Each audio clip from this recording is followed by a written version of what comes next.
حق تلفی کرتے ہیں سب کے سامنے، لیکن کچھ گناہ ایسے ہیں جو چھپ کر کرتے ہیں۔ تو اللہ تعالیٰ فرماتے ہیں کہ میرے بندے، تو نے سارے لوگوں سے آڑ کر لی، مجھ سے آڑ نہیں کی۔ تجھے جتنے دیکھنے والے تھے ان میں سب سے کمزور تو نے مجھے ہی سمجھا۔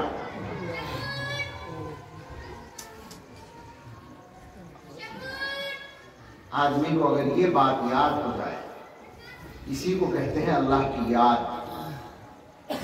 جب یہ کیفیت، یقین، بات یقین کی تھی، یقین کا یہ درجہ مل جائے، میں جہاں کہیں بھی ہوں، میں جو کچھ بھی کر رہا ہوں، اللہ مجھے دیکھ رہا ہے، تو پھر اس کو وہ درجہ مل جاتا ہے، تو پھر وہ گناہوں سے بچ جاتا ہے، گناہوں سے، گناہ اس کی زندگی سے نکل جاتا ہے۔ ہم لوگوں کا حال تو یہ ہے کہ ہم گناہ سے اسی وقت تک بچتے ہیں جب تک ہمیں گناہ کا موقع نہیں ملتا، لیکن گناہ کا موقع ملنے کے بعد ہم میں کتنے لوگ ہیں جو گناہ سے واقعتاً بچ جاتے ہوں، ان کی تعداد بہت کم ہے، بہت کم ہے، اور یہی مشکل کام ہے۔ اسی لیے حدیث میں فرمایا گیا کہ وہ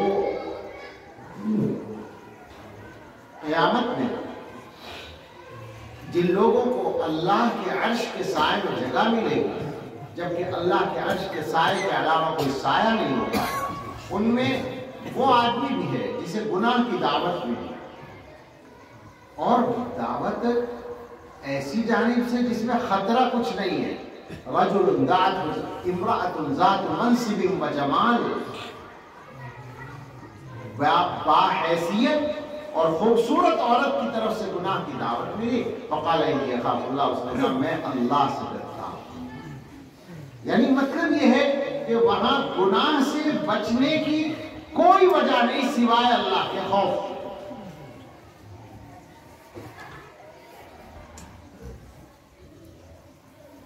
ایک واقعہ میں بار بار سناتا ہوں، آپ کے یہاں پہلی بار آنا ہوا تو جو بھی سناؤں وہ میری پہلی بار بات ہوگی، لیکن بہت سناتا ہوں میں، چاہے لوگ یہ کہیں کہ مجھے صاحب کو کچھ یاد آ نہیں ہے، بار بار اچھے سے سناتے ہیں ہر جگہ، ہمارے حضرت سنایا کرتے ہیں۔ دلی کا قصہ ہے، جب دارالعلوم دیوبند قائم نہیں ہوا تھا، مغلیہ سلطنت کا آخری دور تھا، تو دلی تعلیم کا مرکز تھا، علم دین کا، اساتذہ پڑھاتے تھے، مدرسے چلتے تھے، ایک طالب علم پڑھتا تھا کسی کے ہاں اور مسجد میں رہتا تھا۔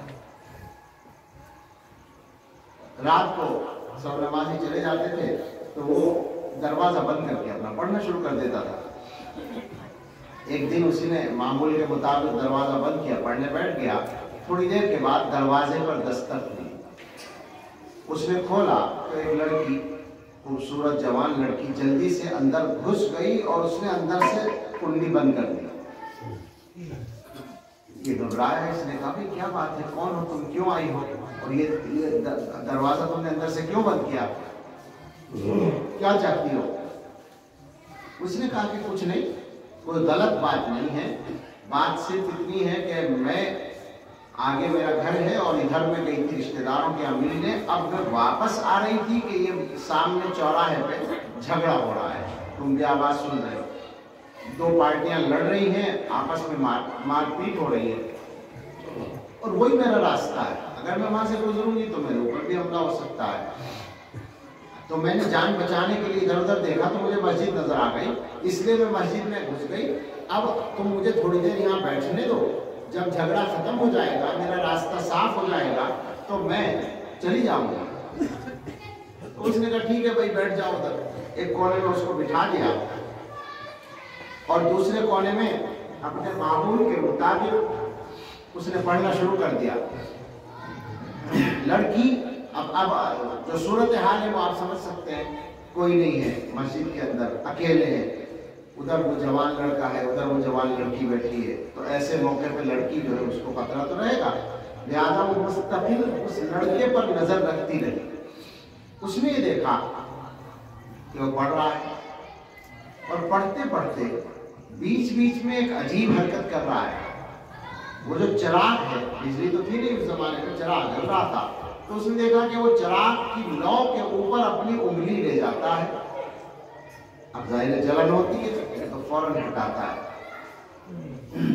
پھر پڑھنے لگتا ہے، تھوڑی دیر بعد پھر اسی طرح سے انگلی اس کے اوپر لے جاتا ہے، جلتی ہے انگلی پھر واپس پھر ہٹا لیتا ہے، اس طرح سے وہ بار بار کر رہا ہے۔ وہ دیکھتی رہی، وہ کام چلتا رہا، باہر جھگڑا ختم ہوا اور خاموشی ہوئی تو وہ لڑکا اٹھا، اس نے جا کر دیکھا، شاید پولیس آ گئی، لوگوں کو لے گئی، معاملہ صاف ہو گیا، میدان صاف ہو گیا۔ تو اب اس نے آ کر اس لڑکی سے کہا کہ جاؤ بھائی تمہارا راستہ صاف ہو گیا، اب تم اپنے گھر جاؤ۔ اس نے کہا ٹھیک ہے، اب تو جانا ہی ہے مجھے، لیکن میں تم سے ایک بات پوچھے بغیر نہیں جا سکتی، اور وہ یہ ہے کہ تم جو ایک حرکت کر رہے تھے، بار بار اپنی انگلی کو چراغ پر لے جا رہے تھے، یہ کیا تھا؟ یہ مجھے بتاؤ۔ اس نے کہا تم اس سے کیا مطلب ہے، تم اپنا راستہ لو۔ اس نے کہا نہیں یہ تو بتانا پڑے گا، میں اس کے بغیر نہیں جاؤں گا۔ اس نے کہا کہ جب تم نہیں مانتی تو سن لو، بات یہ ہے کہ تم وہاں بیٹھی تھی، میں ادھر بیٹھا تھا، تو شیطان اور میرا نفس مجھ پہ بہت زیادہ حملہ کرتا اور بار بار یہ تقاضا تھا کہ گناہ کرنے کا اس سے اچھا موقع نہیں ملے گا، فائدہ اٹھا لو۔ خود آئی ہے تم نہیں لائے، شور بھی مچائے تو کوئی سننے والا نہیں ہے، باہر بھی شور ہو رہا ہے، کوئی خطرہ ہی نہیں ہے، تو میرا نفس بار بار مجھ پہ گناہ کے لیے دباؤ ڈال رہا تھا۔ جب زیادہ طبیعت میں گناہ کا تقاضا ہوتا تو میں اپنی انگلی کو چراغ کے اوپر لے جاتا، جلن ہوتی تو خود ہی بخود میری انگلی ہٹتی، تو میں اپنے دل میں اپنے نفس سے کہتا کہ دنیا کی اس چھوٹی سی آگ کو برداشت کرنے کی تیرے اندر ہمت نہیں ہے، تو جہنم کی آگ میں جلنے والا کام کرنے کے لیے کیسے تیار ہے؟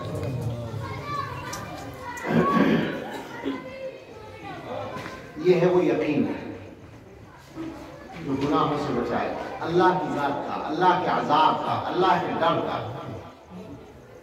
لڑکی چلی گئی، اگلے دن مسجد میں اس کے والد آئے، وہ بڑے اس علاقے کے، وہ مسجد معلوم ہے دلی میں ابھی موجود ہے وہ مسجد، یعنی ایسا نہیں کہ ویسے کہیں سنا سنایا واقعہ، دلی میں وہ مسجد بھی متعین طور پر معلوم ہے۔ اور وہ جو آدمی تھا وہ بڑا آدمی تھا، مغلیہ شاہی خاندان کا رشتہ دار تھا۔ وہ آیا، اس نے لوگوں سے پوچھا کہ یہاں رات کو کون رہتا ہے؟ لوگوں نے کہا کہ ایک طالب علم رہتا ہے۔ کیوں پوچھ رہے ہیں آپ؟ اس نے کہا کہ میں اس سے ملنا چاہتا ہوں، اور اصل بات یہ ہے کہ میں اس سے اپنی لڑکی کی شادی کرنا چاہتا ہوں۔ تو لوگوں نے کہا کہ آپ کی بیٹی کے لیے تو بڑے بڑے رشتے خاندانوں کے مل جائیں گے، وہ تو پتہ نہیں کہاں کا رہنے والا، دور دراز کا معمولی سا غریب سا طالب علم ہے، مسجد میں رہتا ہے، اس سے آپ کیوں کرنا چاہتے ہیں؟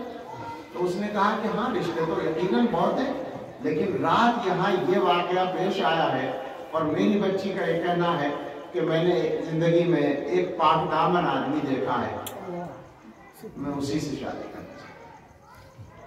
اللہ یہ پاک دامنی ہم سب کو۔ تو بات کو اب سمیٹ لیں، بات یہی سے چلی تھی کہ ہمیں اپنے آپ کو بدلنا ہے، اور بدلنے کے لیے اللہ کا خوف، اللہ کی محبت، اللہ پر یقین، اللہ کی ذات کا، اللہ کی نعمتوں کا استحضار، اور اس کے لیے محنت، اس کے لیے اللہ والوں کی صحبت، یہ سب کرنا ہے تاکہ ہم اللہ کی توفیق سے ایسے بن جائیں کہ ہمارا کام آخرت میں ٹھیک ہو۔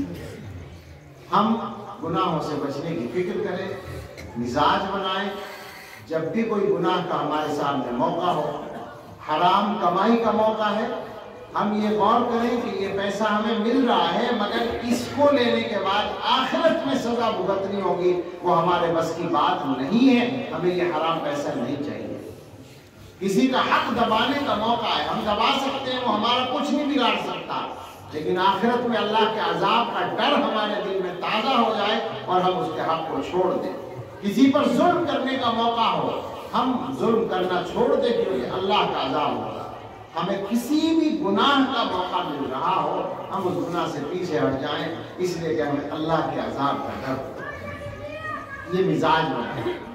اور اس کے بعد آخری بات یہ کہ اگر اس کوشش کے ساتھ ساتھ زندگی گزارتے ہوئے پھر بھی غلطی ہو جائے، ایسا ہو سکتا ہے، تو پھر اللہ تعالیٰ نے اپنی رحمت سے، اپنے کرم سے ایک ایسا راستہ کھولا ہے جو بس اللہ کی رحمت ہی سے کھل سکتا تھا، اور وہ ہے توبہ کا راستہ۔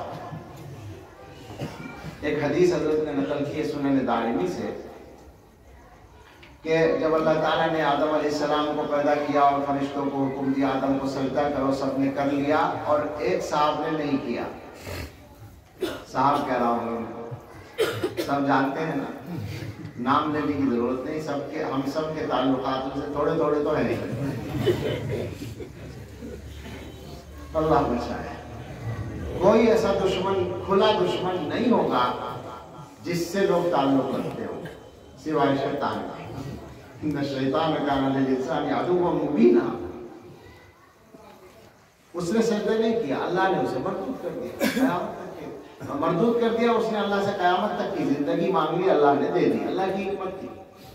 یہ جب ہو گیا قصہ، میں اس کی تفصیل میں نہیں جا رہا، ہوا یہ کہ جب یہ واقعہ ہو گیا تو شیطان نے اللہ میاں کے سامنے اپنا رنگ دکھایا کہ مجھے آپ نے مہلت دے دی اور مجھے مردود کر دیا، تو اب مجھے موقع مل گیا ہے مہلت کی وجہ سے، اب میں آدم کی اولاد کو جہنم میں لے جانے کے لیے ہر جتن کروں گا۔ وَلَأُضِلَّنَّهُمْ وَلَأُمَنِّيَنَّهُمْ وَلَآمُرَنَّهُمْ فَلَيُبَتِّكُنَّ آذَانَ الْأَنْعَامِ وَلَآمُرَنَّهُمْ فَلَيُغَيِّرُنَّ خَلْقَ اللَّهِ۔ کہیں کہا ثُمَّ لَآتِيَنَّهُمْ مِنْ بَيْنِ أَيْدِيهِمْ وَمِنْ خَلْفِهِمْ وَعَنْ أَيْمَانِهِمْ وَعَنْ شَمَائِلِهِمْ، سامنے سے بھی آؤں گا، پیچھے سے بھی آؤں گا، دائیں سے بھی آؤں گا، بائیں سے بھی آؤں گا، کہیں گا لَأُغْوِيَنَّهُمْ أَجْمَعِينَ، سب کو گمراہ کروں گا۔ شیطان نے رنگ دکھا دیا۔ اب وہ جو آدم علیہ السلام تشریف رکھتے تھے وہاں، جن کا بھی اعزاز ہوا تھا، وہ ڈر گئے، پریشان ہو گئے کہ شیطان کو یہ مہلت مل گئی تو یہ تو میری ساری اولاد کو جہنم میں دھکیل دے گا۔ تو اس وقت آدم علیہ السلام نے اللہ تعالیٰ سے پوچھا، یا اللہ آپ نے اس کو قیامت تک کی مہلت دے دی، میری اولاد کے لیے آپ نے کیا دیا؟ اللہ نے فرمایا، میں نے تمہاری اولاد کے لیے توبہ کا دروازہ کھولا۔ شیطان یہ سمجھ رہا ہے کہ میں جس سے گناہ کراؤں گا اسے جہنم میں جانا ہی پڑے گا، میں نے توبہ کا دروازہ کھول دیا۔ میرا بندہ غلطی کرے گا اور پھر دل سے ناجی ہوگا، دل سے، یہ شرط ہے، ایمانداری سے، دکھانے کے لیے نہیں، اندر سے ندامت ہو اور سچی توبہ ہو کہ اب آئندہ میں یہ کام نہیں کروں گا، اللہ تعالیٰ فرماتے ہیں میں معاف کر دوں گا۔ کتنی بار کر دیں گے جی معاف؟ حضور علیہ السلام نے بتایا کہ ایک بندہ ایک دن میں 70 دفعہ توبہ توڑ کے پھر بھی معافی مانگنے کے لیے اللہ کے سامنے آ جائے، اللہ تعالیٰ معاف کرنے کے لیے تیار ہے۔ فرمائے ابن آدم لو اتیتنی بقراب الارض خطایا لاتیتک بقرابها مغفرۃ۔ انسان اگر تو میرے پاس زمین بھر گناہ لے کر آئے تو میں زمین بھر مغفرت لے کے آ جاؤں۔ تو بس ہمیں راستہ مل گیا، ہمیں تقوی کی زندگی گزارنی ہے، گناہوں سے بچ کر رہنا ہے، اور اگر گناہ ہو جائے تو توبہ کو نہیں بھولنا ہے۔ ہمارا جو اصل مرض ہے نا وہ یہ ہے کہ ہم لوگ توبہ کرنے کے عادی نہیں ہیں۔ گناہ تو سب سے ہوتے ہیں، حدیث میں تو ہے ان لوگوں خطاؤ، تم میں سے ہر ایک، تم سب گناہ گار ہو، اور گناہ گاروں میں اچھے لوگ وہ ہیں جو توبہ کرتے ہیں۔ تو ہم سب بس اس کا ارادہ کر لیں، عہد کر لیں کہ ہمیں زندگی ٹھیک کرنی ہے، اور یہ زندگی ٹھیک کرنا دوسروں کے لیے نہیں ہے، اپنے لیے ہے۔ بہت سی مرتبہ ایسا ہوتا ہے نا، خاص طور سے بندوں کے حق میں، کہ صاحب وہ تو میرا حق ادا نہیں کرتا، میں کیوں ادا کروں؟ یہ چل رہا ہے نا، ہم لوگ جو زندگی گزار رہے ہیں عام طور سے وہ یہی ہو رہا ہے نا، وہ میرا حق نہیں ادا کرتا، میں بھی اس کا نہیں کرتا۔ اس کا مطلب کیا ہوا؟ میں اس کا ترجمہ کرتا ہوں، ہنسی آتی ہے کہ وہ جنت میں جانا نہیں چاہتا، میں کیوں جانا چاہوں؟ کیا خیال ہے؟ یہ تو بن رہا ہے یا نہیں؟ وہ غلطی کر رہا ہے تو وہ اپنے حق میں برا کر رہا ہے، تم غلطی کرو گے تو اپنے حق میں برا کرو گے، اس کے عمل سے تم تھوڑی جنت میں جاؤ گے۔ اب یہ کوئی بات ہوئی کہ صاحب وہ تو نہیں ادا کر رہا، میں کیوں ادا کروں؟ یعنی وہ جہنم میں جانا چاہ رہا ہے، میں جنت میں کیوں جاؤں؟ بیوقوفی کی بات ہے۔ تو اپنے آپ کو ٹھیک کرنا یہ دوسروں کے لیے نہیں ہے، اپنے لیے، اپنے اللہ کو راضی کرنے کے لیے اپنی آخرت سنوار ہے۔ اللہ تعالیٰ ہم سب کو توفیق عطا فرمائے. آمین. آخر دعوانا